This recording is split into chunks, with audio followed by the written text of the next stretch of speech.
திடீர்னு ஒரு தடவை பருத்தி நல்லா விளையுதுன்னு சொல்லுங்க, இதுக்கெல்லாம் திராவிடம் தாங்க காரணம் அப்படிம்பாங்க இல்லையா? அப்போ இவங்களுடைய முழு வேலையே தமிழ்நாட்டுக்கு ஏதாவது அறிவு சூடு சொரணம் நல்லது எது நடந்துச்சுனாலும் அதுக்கு வந்து ஸ்டிக்கர் ஒட்டி இது உங்களோடது இல்லை அடுத்தவங்களோடது அப்படின்னு சொல்ல வேண்டியது. தமிழ்நாட்டில் ஒரு காக்கை மலம் கழிந்தால் கூட அந்த மலத்துக்கு நீங்கள் தான் சொந்தக்காரங்க நம்மளை பார்த்து சொல்ல வேண்டியது. இதுதான் இவருடைய முழு நேர வேலையாக கடந்த 800 ஆண்டுகளாக இருந்து கொண்டிருக்கிறது. அப்படி இருக்கிறப்ப அவங்க என்ன சொல்கிறாங்கன்னா, இந்த கூட்டாட்சி அரசமைப்பு அரசு முறை பற்றியெல்லாம் உங்களுக்கு எதுவுமே தெரியாதுங்க, இதெல்லாம் அடுத்தவங்க கொடுத்தது. நீங்கள் என்ன அமெரிக்காவை பார்த்து ஃபெடரேஷன் கேட்குறீங்க? அமெரிக்காவை பார்த்து நாங்கள் ஒன்றும் ஃபெடரேஷன் கேட்கலங்க. அமெரிக்கா போன்ற நாடுகளுக்கு ஃபெடரேஷன் என்கின்ற அந்த கருத்தியல் அறிமுகமாகி அதை அவங்க பின்பற்றுறாங்க. அந்த கருத்தியலை யார் கொடுத்தது, அந்த கருத்தியல்ல ஒரு நாடு எப்படி இருந்ததுன்னு நீங்கள் தெரிஞ்சுக்கணும்னா அதற்கு நாம் படிக்க வேண்டியது அமெரிக்க வரலாறு அல்ல, தமிழக வரலாறு. இப்போ சோழர்களுடைய ஆட்சி காலம் பற்றின நிறைய கேள்விகள் நமக்கு இருக்கும், ஏன்னா நம்ம பாடத்தினுள்ள அதை பற்றி கொடுக்கறது கிடையாது. அப்போ சோழர்களுடைய ஆட்சி எப்படி இருந்ததுன்னே நமக்கு தெரியாது. சோழர்களுடைய ஆட்சி காலகட்டத்தில் அடிப்படை அழகு இன்னைக்கு நம்ம பார்த்தோம்னா ஒரு நாட்டினுடைய அடிப்படை அழகுங்கிறது கிராமம். இந்தியாவினுடைய அடிப்படை அழகு என்று காந்தி சொன்னது கிராமங்கள். சோழர் ஆட்சி காலகட்டத்தில் அடிப்படை அழகாக இருந்தது என்னன்னா ஊர் அப்படிங்கிறது தான் அடிப்படை அழகு. ரொம்ப சின்னதாக இருக்கிறது ஊர், அந்த ஊருக்கு பின்னாடி தான் மற்ற எல்லாமே ஆரம்பிக்கும்.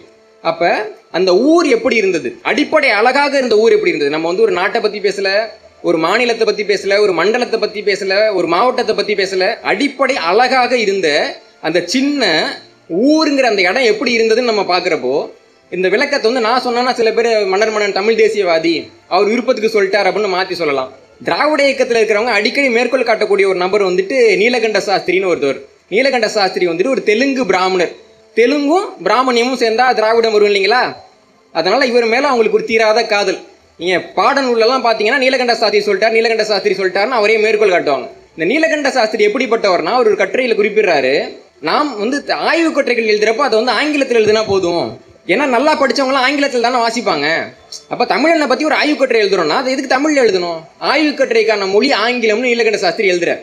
அதை எதிர்த்து மகாகவி பாரதியார் வந்து கடிதம் போடுறாரு. அது எப்படி நீங்கள் வந்துட்டு இது எல்லாத்துக்கும் தாய்மொழி சரியில்லைன்னு சொல்லுவீங்க அப்படின்னு மகாகவி பாரதியார் எதிர்த்தார். அந்த அளவுக்கு தமிழ் மொழியை எவ்வளவு மட்டம் தட்ட முடியுமோ அவ்வளவு மட்டம் தட்டினவர்.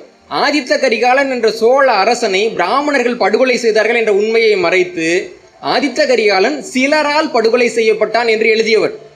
இப்படி தமிழர்கள் மீது தீராத வன்மம் கொண்ட அந்த நீலகண்ட சாஸ்திரியார் ஊருங்கிறது எப்படிப்பட்டதுன்றதை என்ன எழுதுகிறார்னா, சுயாட்சி பெற்ற ஊர் என்பது அரசினுடைய ஒரு அங்கம் என்று எழுதுகிறார். சுயாட்சி பெற்ற, குறித்து வைத்துக் கொள்ள நண்பர்களே, சோழர்கள் ஆட்சி காலகட்டத்தில் மாநிலம் அல்ல, நாடு அல்ல, மாவட்டம் அல்ல, ஒரு ஊர் கூட சுயாட்சியை பெற்றிருந்தது. இதுதான் முக்கியமான செய்தி. அப்போ அந்த ஊர் இருக்கு இல்லைங்களா, அது சுயாட்சியை பெற்றிருக்குன்னா யார் அதை நிர்வாகம் பண்ணுவாங்க அப்படின்னா அந்த ஊரில் இருக்கக்கூடிய மக்கள்லாம் சேர்ந்து அதை நிர்வாகம் பண்ணாங்க. அப்போ எல்லாரும் எப்படி நிர்வாகம் பண்ண முடியும்னா அதுக்கு ஒரு அவை வச்சுருந்தாங்க, எல்லாம் கூட்டுறதுக்கு ஒரு அவை வச்சுருந்தாங்க. அந்த அவைக்கும் ஊர் என்பது தான் பெயர். அந்த அவை ஒன்றாக கூடி அந்த ஊர் அவைக்கு ஒருத்தரோட தலைவராக தேர்ந்தெடுப்பாங்க. அவருடைய பெயர் ஊர் ஆழ்வான். அந்த ஊரை ஆட்சி செய்யக்கூடியவர் என்ற பொருளில் அவர் ஊர் ஆழ்வான் என்று அழைக்கப்பட்டார். இந்த ஊருங்கிற அவையினுடைய முதன்மையான வேலை என்ன தெரியுமா? அந்த ஊரில் இருக்கக்கூடிய நீர்நிலைகளை பாதுகாப்பது. இன்னைக்கு என்ன நடந்துகிட்டு இருக்குது தமிழ்நாட்டில்? பாலாறில் பச்சை நிறமாக தண்ணி ஓடிட்டு இருக்கு, காவிரியில் தண்ணியே வரல. தமிழ்நாட்டில் ஒரு நீர்நிலை உருப்படியாக இருக்கா? இந்த உலகத்திலேயே பொதுப்பணித்துறைன்னு ஒரு துறையை உருவாக்கி நீர்நிலைகளை சீரழித்த ஒரே மாநிலம் தமிழ்நாடு தாங்க. அந்த துறை வர்றதுக்கு முன்னாடி கூட நீர்நிலைகள் நல்லா இருந்துச்சு, இன்னைக்கு சரி கிடையாது. இன்னைக்கு ஒரு மாநில அரசாங்கம் செய்யக்கூடிய செயல் அப்படி இருக்கு. ஆனால் ஊருங்கிற அந்த அமைப்பு அந்த காலகட்டத்தில் என்ன பண்ணாங்கன்னா முதன்மையான வேலை அங்கே இருக்கக்கூடிய நீர்நிலைகளை பராமரிப்பது. அது போக பார்த்தீங்கன்னா அங்கே இருக்கக்கூடிய கோயிலை பாதுகாக்கிறது, அங்கே வந்து எல்லை கல்வெட்டுகள்லாம் வச்சுருப்பாங்க, அந்த எல்லை கல்வெட்டை வந்து நேரம் நகர்த்தாமல் பார்த்துக்கிறது. ஊரில் சொத்து பரிமாற்றம் நடக்கும், அப்போ வந்து சொத்து சண்டைகள்லாம் வரும், அந்த சண்டைகள்லாம் தீர்த்து வைக்கிறது. யாராவது ஊழல் பண்ணாங்கன்னா அவங்களுக்கு தண்டனை கொடுக்குறது, ஊழல் செய்தால் அவர்களுக்கு தண்டனை கொடுப்பது. இது எல்லாத்தையும் ஊர் என்ற அந்த அமைப்பு பண்ணுச்சு. இந்த அமைப்பு எப்படி இயங்குச்சு, இந்த அமைப்புக்கு எப்படி வருவாய் வந்துச்சுன்னு பார்க்குறோம். அப்போது ஒவ்வொரு ஊருக்கும் பொது நிலம்னு ஒன்று இருக்கும், யாருக்குமே உரிமை இல்லாத நிலம் இருக்கும். அந்த நிலத்துக்கு பெயரே ஊர் பொது என்று பெயர். அந்த ஊர் பொதுங்கிற நிலத்தை இந்த ஊருங்கிற அவை ஒத்திக்கி கொடுக்கலாம் அல்லது விலைக்கு விற்கலாம். அதன் மூலமாக வரக்கூடிய வருவாயில் அந்த அமைப்பு வந்து இயங்குச்சு.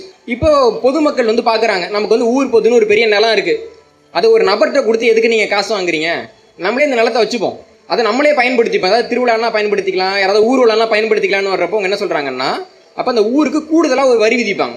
ஒவ்வொரு வீடும் அந்த நிலத்தை பயன்படுத்துறதுக்காக குறிப்பிட்ட தொகையை வந்து கூடுதலாக கட்டணும்.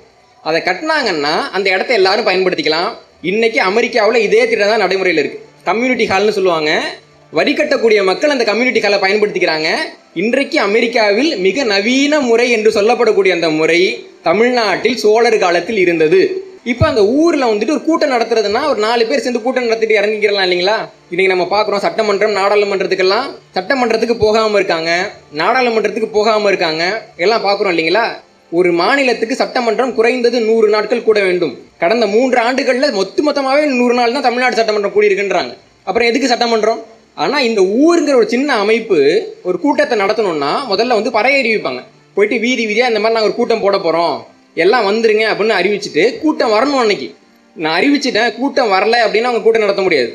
அவர்கள் அறிவிக்க வேண்டும், கூட்டமும் வர வேண்டும், வந்த பின்னாடி கூட்டம் நடக்கும். நடந்த அந்த கூட்டத்தில் தீர்மானங்கள்லாம் எடுப்பாங்க. இந்த மாதிரி இந்த வரியை போடுறோம் பரவாயில்லையா, ஊரில் நிறைய திருட்டு நடக்குது, அதனால நம்ம பாடி காவல்னு ஒன்று கூப்பிடுவோம், அதாவது வெளியூர்காரங்கள காவலுக்கு கூப்பிடுவோம், அவங்களுக்கு நம்ம வந்து சம்பளம் கொடுக்குறோம். அப்போ ஊருக்கு இவ்வளவு காசு நாங்கள் கூடுதலாக வரி போடுவோம் பரவாயில்லையா? பாதி பேர் இல்லைங்க அந்த காவல்லாம் வேணாம் நம்ம பார்த்து பண்ணால் வரி கிடையாது. எல்லாரும் சேர்ந்து அந்த காவல்காரங்க வேணும்னு சொன்னாங்கன்னா வரி. ஊர் பொதுன்னு ஒரு நிலம் இருக்குது, நம்மளே வச்சுப்போமா வாடகைக்கு விடுவோமா? இல்லைங்க வாடகைக்கு விட்டுறலாம் அப்படின்னா வரி கிடையாது, நம்மளே வச்சுப்போம் அப்படின்னு சொன்னால் வரி. உங்களுக்கு வித்தியாசம் புரியுதா? எல்லாரும் சேர்ந்து முடிவெடுப்பாங்க. முடிவெடுத்த உடனே ஒவ்வொரு ஊர்லேயும் ஒரு அரசு பணியாளர் இருப்பார். ஏன்னா அந்த ஊர் சரியாக நடக்குதான்னு அவங்க பார்க்கணும் இல்லைங்களா? இன்னொன்று அந்த மக்களுக்கு ஆவணப்படுத்துறதுக்கு அறிவெல்லாம் இருக்காது இல்லைங்களா சில சமயம். அதனால ஒரு அரசு பணியாளர் இருப்பார். அவர் வந்து அந்த கூட்டத்தில் என்ன நடந்ததுன்னு எல்லாத்தையும் எழுதி வாசிப்பார். இந்த கூட்டத்தில் இந்தந்த முடிவுகள்லாம் எடுக்கப்பட்டனன்னு சொல்லி வாசிச்சுட்டு ஒரு பையனை கூப்பிட்டு ஏம்பா இதெல்லாம் வந்து கல்வெட்டாக எழுதுங்கம்பார். அவன் எப்படி ஆரம்பிப்பானா, இப்படி ஒரு கூட்டம் நடத்த வேண்டும் என்று நாங்கள் பறைய அறிவித்து கூட்டம் குறைவர கூடி அதனால் நடந்த இந்த கூட்டத்தில் இந்தந்த தீர்மானங்கள் போடப்பட்டன, இதனை அரசு ஊழியரான இன்னார் சொல்ல இன்னார் வெட்டினேன் அப்படின்னு எழுதுவார். ஒரு முழு ஆவணம். இன்னைக்கு நம்ம தமிழர்களுக்கு வந்துட்டு பார்த்தீங்கன்னா பத்திரம் எப்படி எழுதுறதுன்னு தெரியாது. பத்திர எழுத்தாளர்னு ஒருத்தட்ட போய் சொல்லுவோம், ஐயா மேற்படி அதெல்லாம் போட்டு எழுதுங்க அப்படின்ட்டு. ஒரு முழு ஆவணம் வந்துட்டு சோழர்கள் காலகட்டத்தில் இந்த ஊருங்கிற அவையால் உருவாக்கப்பட்டது. ஒருவேளை யாராவது ஒருத்தவங்க வந்துட்டு ஊரில் வந்து ஊழல் பண்ணிடுறாங்க, தப்பாக பண்ணிடுறாங்கன்னு கண்டுபிடிச்சாங்கன்னா அந்த ஊருக்கு கணக்கு பிள்ளைகள் இருப்பாங்கல்ல, அவங்க வந்து தப்பு பண்ணாங்கன்னு கண்டுபிடிச்சா என்ன பண்ணுவாங்கன்னு பார்த்தோம்னா, நமக்கு வந்து புள்ளமங்கைங்கிற இடத்துல கிடைச்ச கல்வெட்டுப்படி ஒரு கணக்கு பிள்ளையை வந்து கணக்கில் தப்பு பண்ணான்னு கண்டுபிடிக்கிறாங்க. பண்ண உடனேயே அவருடைய ஒட்டுமொத்த சொத்தையும் பிடுங்கிக்கிட்டு அவர் அனுப்புகிறாங்க. அவர் பரம்பரையை சேர்ந்த யாரோ பிறகு வாழ்நாளில் கணக்கு பிள்ளையாகவே ஆக முடியாது என்று தடை விதிக்கப்பட்டது. இன்னைக்கு தமிழ்நாட்டில் பார்த்தீங்கன்னா ஊழலுக்காக ஆட்சி கலைக்கப்பட்ட ஒரு கட்சி 4வது தலைமுறை ஆட்சிக்கு வரதுக்கு அடி போட்டுக்கிட்டு இருக்காங்க. நம்மளால ஒன்றும் பண்ண முடியல. கேட்குறாங்கல்ல சோழர் காலம்ன்ட்டு. சோழர் காலமாக இருந்திருந்ததுன்னா இந்த 4 பேர் ஆட்சிக்கே வந்திருக்க முடியாது. தடவையோட வீட்டுக்கு போயிருக்க வேண்டியதான். இன்னைக்கு மத்திய அரசாங்கம் வந்து திட்டத்தை கொண்டு வரதா சொல்கிறாங்க இல்லைங்களா? ஒருத்தர் வந்து சிறைக்கு போனால் அவங்க வந்து திரும்பி முதல்வராக வர முடியாதுன்னு. அந்த திட்டமும் கூட இவங்களுடைய புதிய திட்டம் கிடையாது, சோழர்கள் காலகட்டத்தில் இருந்த திட்டம். ஒருத்தவங்க ஒரு தவறு செஞ்சாங்கன்னா அவங்களுக்கு மட்டும் கிடையாது, அந்த தவறு அவங்க குடும்பத்துக்காக தானே பண்ணுறாங்க இல்லைங்களா? ஏன்னா வந்துட்டு அது ஒரு தவறு நடக்குதுன்னா அந்த தவறில் பயன்பெறக்கூடியவர்கள் அந்த குடும்பம் தான், தெரிஞ்சோ தெரியாமலோ. அப்போ அந்த தண்டனை அந்த குடும்பத்துக்கே அளிக்கப்பட வேண்டும் என்பது சோழர் கால சட்டம். நீங்கள் சிட்டிசன் ஒரு படம் பார்த்துருப்பீங்கல்ல, கடைசியில் பொண்ணு எடுத்தவங்க பொண்ணு கொடுத்தவங்க எல்லாரையும் தண்டிக்கணும்னு பாலகுமாரன் எழுதியிருக்கிறாரு. எங்கேருந்து எழுதினாரு? சோழர் வரலாற்றை பார்த்து எழுதினார் இல்லைங்களா? அப்போ ஒரு ஊராட்சி என்ற ஒரு ஆட்சியிலேயே சின்ன அமைப்பு இருக்கிறதுலே சின்ன அமைப்பு, அந்த அமைப்பு கூட கூட்டாட்சி தத்துவத்தின் அடிப்படையில் தன்னாட்சி உரிமையோடு இயங்கியது என்பதுதான் சோழர் காலம்.